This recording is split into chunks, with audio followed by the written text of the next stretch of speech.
can't even get a business loan because of the color of my skin. I have veterans in my family. I'm a veteran. I've been self-employed for so long. But somebody, please tell me, how do I work so hard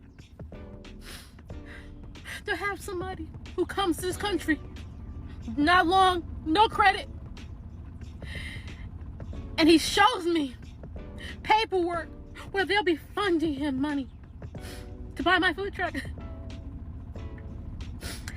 And when I talked to the bank, they told me usually they have to go straight to a dealership because I'm a private sale. But for special circumstances, they're going to, they allow it. But I need my president to tell me why I worked so hard all these years, all these decades. Couldn't get a business loan, but I bust my ass to get the money to create my business. And we got immigrants coming here. And they're getting money. Money! We're doing nothing but just being here. It's not right, and I want answers. Okay, so you guys heard this woman's story, and I feel so bad for her that she realizes now what a lot of people have been saying for years, that, hey, we are at the bottom of this totem pole called America. I'm really concerned at how much of a deep sleep Black America is in, because even with this lady, as she's talking about how he has the financial backing from the government, in my opinion, I'm not saying what she should or shouldn't do, but personally, I wouldn't even sell him the truck, because ultimately it's kind of like contributing to the government screwing us all over. Even you, ma'am, for that matter. That's my only critique to this whole thing. I would not sell him the truck. I don't care how much they want from it. He would not be able to prosper with the business like they always do. No license, no paperwork, no anything. And he's going to feed his family and do extremely well while the next Black person does horrible. No, I wouldn't sell him the food truck. I literally would not sell it to him. That's the only critique I'd have about this whole entire situation. But she's grateful that he's buying it. He's probably going to give her a lot of money for it because, I mean, he's got it to give thanks to the government. But ultimately, I'm just saying, in my personal opinion, I wouldn't sell him the truck. And that's some of the things we can start doing to combat this stuff that's going on. Because like I said, as far as this government goes, they don't care about anything as it pertains to Black America. We know that. All they care about is pandering to us for a vote every 4 years, and we fall for it lock, stock, and barrel as they use their puppets. It's almost like this migrant crisis and this migrant thing does not exist until it reaches our front door. And that's what worries me the most about Black America. We're so reactive and never proactive as a community. And again, like I said, we've all been suffering under the same conditions of this migrant crisis. They have hijacked our schools, abandoned buildings, everything, and they get $15,000 a month just for crossing the border illegally. And it's almost like once they get to use their puppets, and I mean the politicians and the powers that be, once they use their celebrity puppets like Meg Thee Stallion to come down and twerk for us a little bit, or maybe even Steve Harvey, Ricky Smiley crying, all these people, when they get to use those puppets to just basically fool us, it works lock, stock, and barrel most of the time. I mean, most major cities, even some smaller cities, but I'm talking about the major cities. Most major Black cities are either going through gentrification and or the migrant crisis. I'm talking about ridiculously, where we couldn't get business loans, where we couldn't open storefronts, where we were harassed for not having licenses for our businesses and food trucks. These people just get to walk the streets willy-nilly and make all of our American dollars. And as we complain about it, we still support them by giving them our American dollars and using their services. It's ridiculous. It's almost like it doesn't exist until it's too late. I don't quite understand. But I do want to shift gears for a minute. I want to talk about one of the things that keeps us in this coma that we call sleep and not woke. I hate the word woke. But anyway, These political puppets, which are celebrities. You got people like Steve Harvey, Ricky Smiley, D.L. Hughley, Charlotte McGay, the God, and all these other people who are straight, real, live puppets, whose job is to keep us on this democratic plantation, even though it does not, has not, and will never serve us. And honestly, it's time for us to do away with these celebrities because none of them mean us any good. They're all selling us up the river because they're getting paid and we're left holding the short end of the stick, okay? These are the facts. Kamala Harris has made it clear that she will not do anything specifically for black people, that anything she passes will benefit everyone. But the facts of the matter is that is a lie. It will only benefit everybody except for black people. This is why we have to get rid of these terms such as people of color, such as minority, such as all these cohesive terms to say that we're all one, when the truth of the matter is they're only terms used to exclude black Americans. Period, point blank. All of these black and brown coalition and Pan-Africanism ideas are null and void. They do not exist. It is only existing to suck the blood from black Americans. Period, point blank. That's just it. So I'm going to play a clip just to show you what I mean. Kamala Harris is going to tell us again, I know you've seen this clip a million times, but we're going to run it back. She's going to tell us straight up she's not going to do anything specifically for black people as she's done for Asians, Stop Asian Hate, and all these other communities, but neither here nor there. And then I want you to watch her puppets go to work. I want you to watch them tell us we're stupid, tell us not to ask for anything, and also tell us that we should vote for these people, not because it benefits us, but because she's a so-called aesthetically black woman, because we all know she's not a black American. But remember, as you listen to these people, they get paid a lot of money to sell our souls to these people. You guys, check this out. Listen, the reality also is this. Any policy that will benefit black people will benefit all of society. Let's be clear about that. Let's really be clear about that. Let's really be clear about that. Let's really be clear about that. So I'm not going to sit here and say I'm going to do something that's only going to benefit black people. No, because whatever benefits that black family will benefit that community and society as a whole and the country. Before y'all start calling my radio show and DMing me, talking about why you ain't asked no hard-hitting questions, that ain't what this is. I'm throwing a lob. This is an alley-oop for a dunk, because this administration needs to get the word out of what they're actually doing and what they're actually accomplishing, so we can stop all this foolishness about what you're doing for black people. Can't nobody come out with no agenda and call it this for black people and expect to get in the White House. You got to play the game different. Y'all know what this is. So now this next question is another lob for her to done. Because they done a lot, man. But we see, I'm on this radio show and I'm hearing all these people talking about, I'm not voting if they not doing nothing for us. Listen to me. If you do not vote, the analytics will show. They know how many women vote, they know the age you are when you vote. If we don't vote, how we gonna ask for something next time? If you ain't got no voting power, you talking about reparations. Ain't nobody finna give you no reparations and you don't vote. Why you think they finna give us some money? No how, man. I hope they do. They owe us. I'll go down there.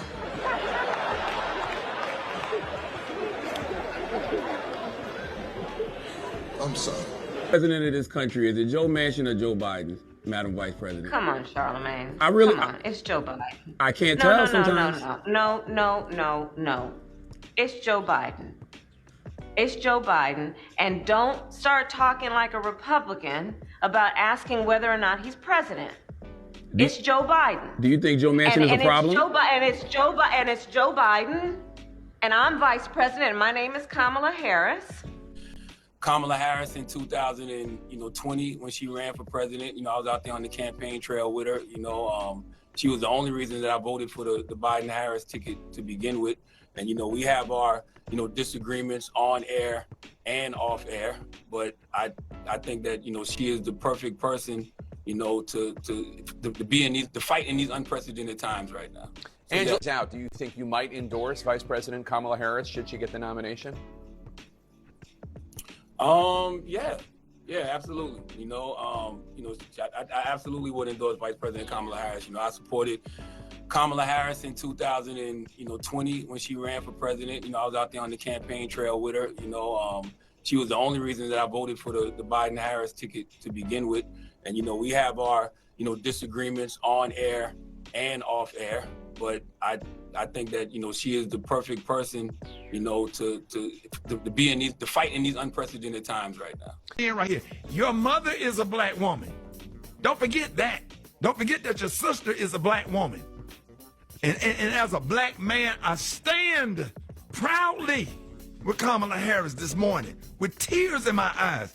It means so much to me. Do you know that lady picked up the phone and called me when my son died? How about that? How about how personal her and Joe Biden has been? How about Joe Biden wrote me a letter naming my grandkids and naming my son's name in a personal handwritten letter? How kind. We ain't seen nothing like this since Barack Obama was running for president in 2008. We need to stop. The great John Lewis. Right. John Lewis and Ralph Abernathy. All of these people that have paved the way for us. We are the new civil rights leaders. We got to get behind people like Ben Crump and Kamala Harris and all these people out here that's doing, like Roland Martin and all of these people that's out here, and Joy Reid. If you want to be educated, if you really want to know the truth, all you got to do is turn to MSNBC and watch Joy Reid, and she gonna give you a whole history lesson every night on MSNBC, and then after that, Rachel Maddow. All you gotta do is just watch it. And it's not opinion, it's facts. Don't do this right here. Yeah, and don't be on the internet doing Kamala Harris like that. Yeah, I don't care what issue you got with black women. Your mama's a black woman. How about that? Let's start there. Now, I can tell you right now that some of the things Kamala Harris did as the Attorney General, even though I voted for her in California, I've had a problem with. But I cannot tell you how proud I am, and I said this yesterday, of black women demanding power, demanding a seat at the table, and getting it. People can say stuff like, what did Barack Obama do for black people? I'll tell you what he did. In addition to giving people health care that they wouldn't have before, in addition to giving them an idea of this, so whatever you believe about his political ideology, whatever he did or didn't do, he inspired Kamala Harris. So he begot her. And imagine what she will do to young black women and young black boys. I have said before, I used to repeat some of the same things ad nauseum that people are right now. Oh, but she locked up a lot of black men. I lived in this state my whole life. I had an occasion to talk to her on several occasions. I accused her on this radio station, on this network, on the same things that people are doing right now. And once I did my research and research isn't finding answers that edify the perspective you have. Research means generally that you want to disprove the thing you believe. That's what researchers, generally, researchers try to disprove what they already believe to be true. And it's not trying to edify your perspective and find things. Kamala Harris did not, in fact, lock up the thousands of people that I said she did. I told that lie, and I have apologized to her. Not only have I apologized, I've said to her, not only am I going to keep apologizing, because I think it did that much damage, I am going to do what I can do to make sure you become the 47th. At this time, I said to her when I apologized, I'm going to make sure you get elected. I didn't say re-elected. I said elected. And now here it is, that opportunity. To me, that is divine. That is something that's supposed to have happened. If you are the people right now who are misquoting her record, we are not the same. If you believe that her locking people up from weed is worse than a man who says he wants to give dope dealers the death penalty, we are not the same. If you want me to remember her past but not Trump's past, we're not the same. If you want to remind me of her record but don't want to talk about Project 2025, have you ever noticed the same black people that want to tell you she sold all this weed and locked all these people up, tell you they don't believe that 2025 is Trump's plan for his second term? There is a reason for that. If you're telling me you're not going to vote for her because she has a white husband, then we're not the same. But if you're going to say she has a white husband, you better have a black wife when you say it. Don't tell me that somebody's Latin or Asian. I think that shouldn't be the predicate anyway. But if you are accusing her marital choices, you better make sure yours are in line with the accusations you make. We are not the same if these are, well, she ain't black enough. I tell you what, She's a black woman. She went to Oakland. She's from Oakland. She went to an HBCU. She's an AKA. She had a boyfriend named Willie. And she got a name, first name that's hard for everybody to pronounce. It sounds different than it's spelled. That's black enough for me. But what I do know for sure is that she can win if we decide it is so. And if that is not your goal, we are not the same. Your we and my we are not the same. So as you can see, the political puppets are out doing the job they're actually hired for, which is to keep us blind and crazy.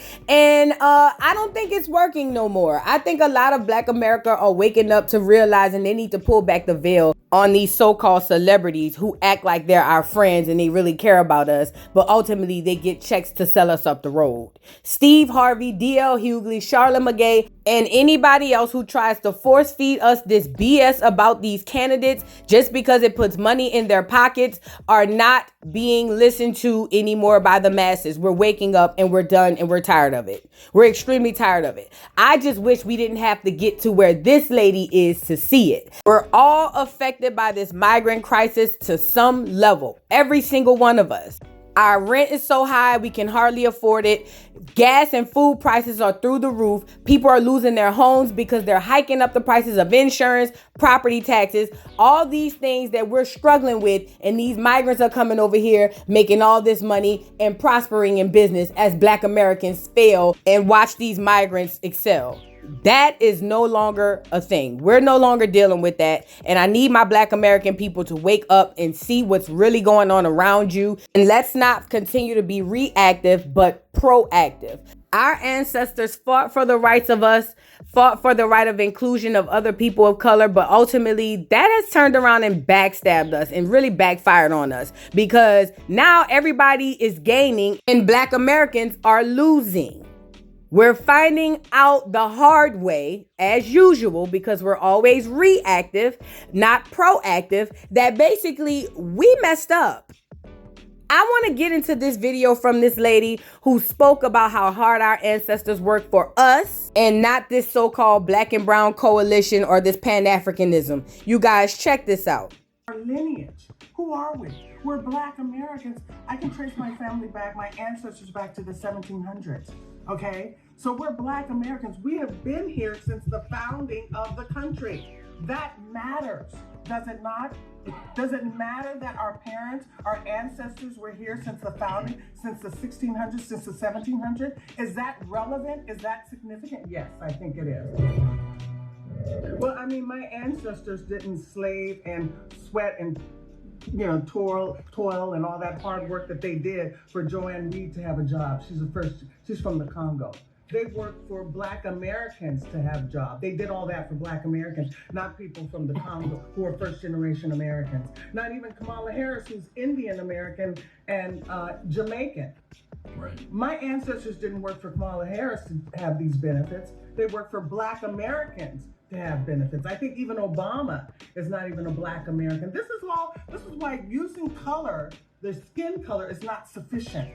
It's confusing. Right. And this is why I say white Americans and Black Americans have been in America the longest since its founding. And that is significant. That matters. That history matters.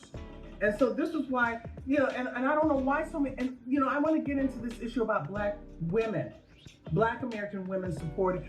I know it's nonprofit, but Black American women don't understand most of them. Some do, but most of them don't understand. They think everything is about skin color. And that's a superficial analysis of the situation. They're not looking at the history. They don't know the history. And they're just so wedded to the political left position, embracing all of their policies. And their policies have been detrimental to Black America. They need to get away from that embrace of all these policies that are the detriment. So what I'm thinking, they're not doing their homework.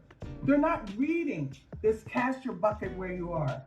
Cast down your bucket where they're not reading this history. They're being superficial. They're just watching the television and going along with what the politicians say. That is not sufficient. First of all, I love everything this sister said. She was 100% spot on. Our ancestors worked hard for us, not for everybody else to reap the benefits, and we just sit back and watch. Number one. Number two, I love the fact that she brought out Black American women only look at skin color, and that's been the biggest veil and ball of confusion that the powers that be has used on us for years and years and years. There's an old saying by our people that say all skin folk ain't kinfolk. What does that mean? That means just because you share melanin does not mean you're the same. The facts of the matter are Kamala Harris, Scamala, as I call her, is an Indian woman, Indian Asian woman who cosplays as black when it benefits her. And I don't care that she went to a HBCU. I don't care that she pledged Divine Nine. I literally do not care about any of those things. And the facts are she ain't even from America anyway. She was raised in Canada. Okay? So they're using the fact that she's black and parading that around, and a lot of us are eating it up, and we need to wake up because we are being left at the end of the line while all these so-called diversion and diversity and inclusion and all these people are eating well. They're getting fat and we're starving. You guys, I want to know what y'all think about this. Drop down in the comments. Don't forget to like, subscribe, hit the notification bell, follow me on all platforms, and I'll see y'all later. Bye. And as always, Wakanda forever. Mr. Carroll, how you give the voodoo doll time to talk? I don't get no fucking time to talk. Who the voodoo doll is? The nigga you just had up here.